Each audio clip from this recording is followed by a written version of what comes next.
Hello viewers, জানা creation থেকে আবার একটি নতুন শর্টস নিয়ে হাজির হয়েছি, নতুন কিছু আইটেম নিয়ে। এটা দেখুন, এটা হচ্ছে টাচেবল নাইট ল্যাম্প।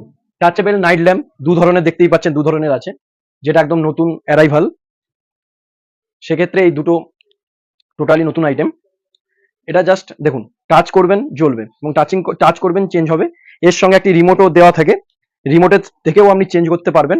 খুব সুন্দর জিনিস, এই দেখুন রিমোট থেকেও চেঞ্জ হবে। আপনি বিভিন্নভাবে রিমোটে প্রায় 20টা কালার আছে, 20 ধরনের কালার চেঞ্জ হবে এবং আপনি খুব সুন্দর এটা আপনার বাড়িতে রাখবেন, খুব সুন্দর লাগবে। আপনি নাইট ল্যাম্প হিসাবে ইউজ করতে পারবেন, খুব সুন্দর জিনিস। এছাড়া এখান থেকে অন অফও করতে পারবেন এবং এই দু ধরনের জিনিস আছে। এটাও আপনার টাচিং ল্যাম্পের উপর আছে, এটাও টাচ করবেন এবং জ্বলবে এবং চেঞ্জ হবে এবং রিমোট থেকেও চেঞ্জ করতে পারবেন। খুব সুন্দর জিনিস। এইগুলোর স্টার্টিং আছে, এই জিনিসটা স্টার্টিং আছে আপনার 350 থেকে স্টার্টিং, এবং এগুলো আছে আপনার স্টার্টিং আছে 550। সো এক্ষুনি যোগাযোগ করুন।